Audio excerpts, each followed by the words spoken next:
En toutes ces modalités, donc, temporelles, ou plutôt temporales, au sens de la temporalité de l'être, dont il avait été question fugitivement dans Être et Temps, en toutes ces modalités de la dispensation de la présence, ce qui y arrive proprement, ce qui y aborde au rivage de la lumière, ad luminisoras, comme dit Lucrèce, ce qui y arrive sous autant d'espèces en provenance de l'éragnisme, c'est que de l'y être en présence s'y trouve procuré, gereicht, ou bien encore dispensé, gereicht.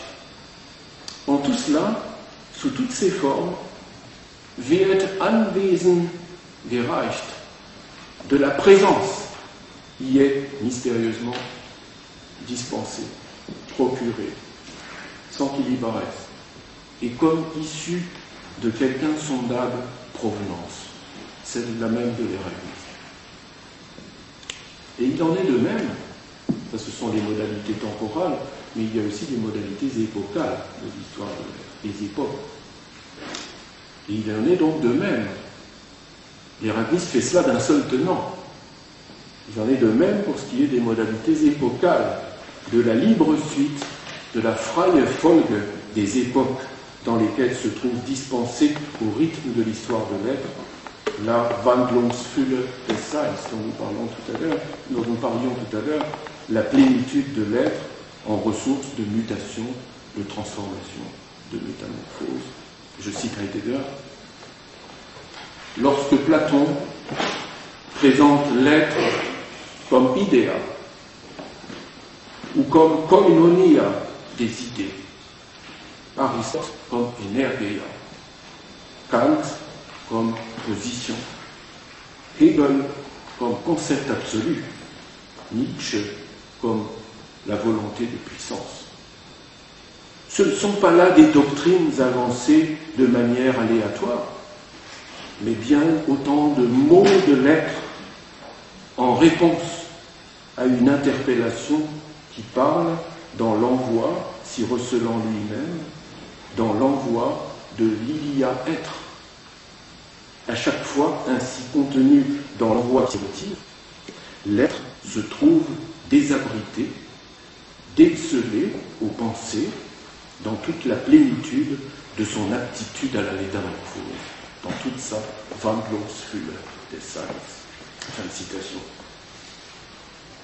Cette libre suite d'époques est comme de nappes de charriage et de recouvrement, des strates, empreintes et autres marquatures pré-Gondel, auxquelles donnent ainsi lieu les guises et mutations historiales diverses de la dispensation de temps et d'être, aussi bien d'ailleurs que d'espace et de lieu et de quelques autres choses encore, en une histoire de l'être singulièrement mouvementée, toute cette libre suite, enfin envisagée par la pensée, devons tout de même cela à Heidegger, tel est désormais ce qui rend possible l'étude de la manière dont advient l'être, en fonction de la guise selon laquelle de l'être y est donné, c'est-à-dire de la manière dont être il y a, aus der Weise wie es sein gibt.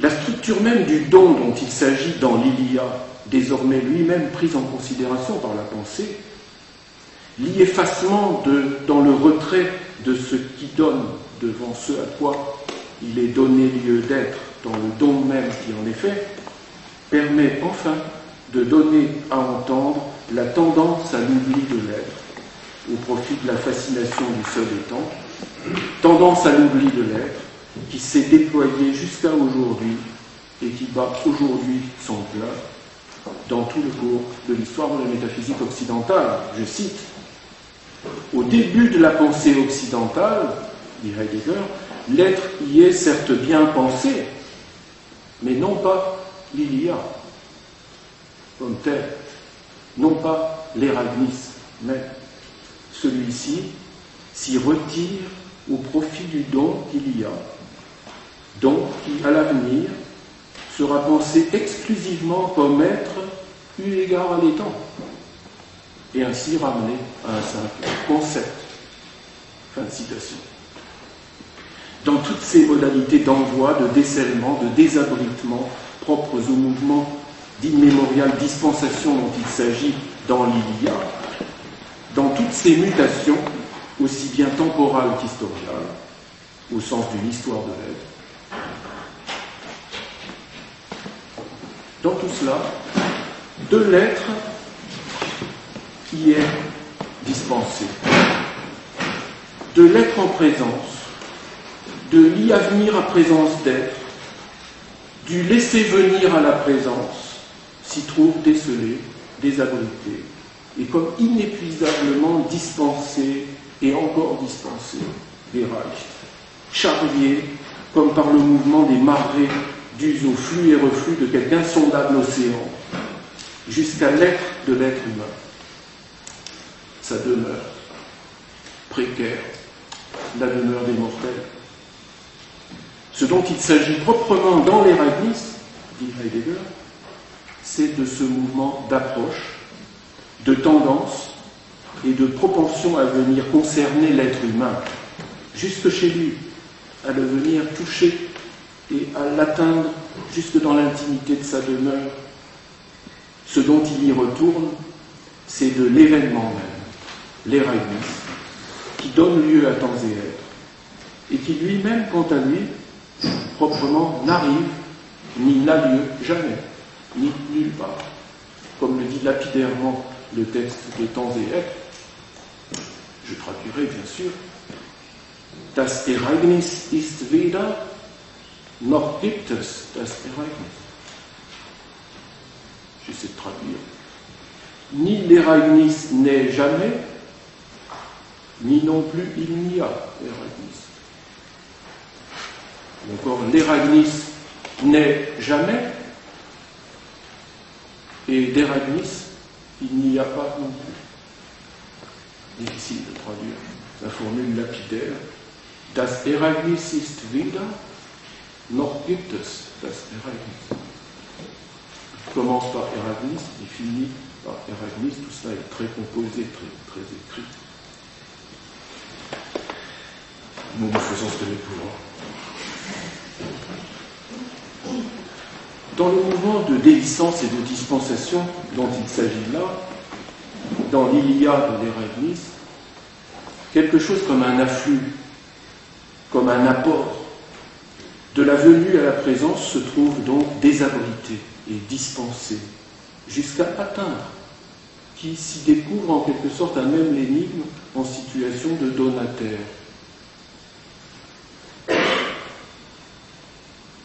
L'être le là lui-même, lequel en toute finitude, justement, a à y être le là, et continue bel et bien à avoir encore à y être.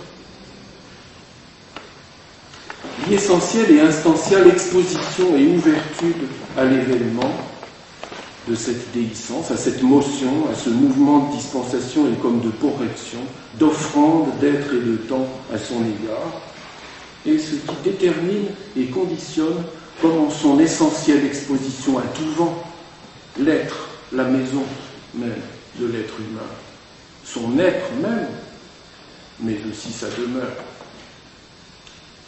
Et dans ce texte traitant, plusieurs passages définissent ainsi l'être humain, en train d'approcher l'être humain par cette exposition qui est la sienne, en sa maison même, dans sa précarité même.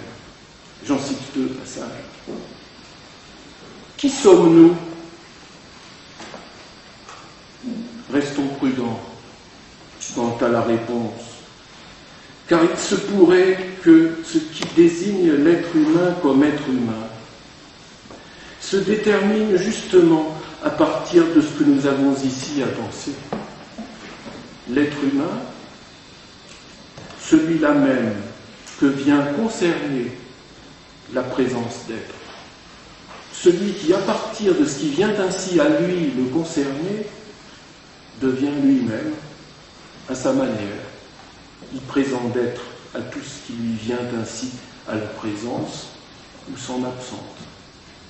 Une citation, et un peu plus loin, l'être humain, s'y tenant en instance dans l'afflux de la venue sur lui de la présence d'être. Et cela pourtant de telle sorte qu'il y accueille comme don l'être en présence qu'il y a, dont il lui est ainsi fait don, percevant dans l'y laisser venir à présence d'être ce qui y paraît, c'est-à-dire les temps qui y paraît.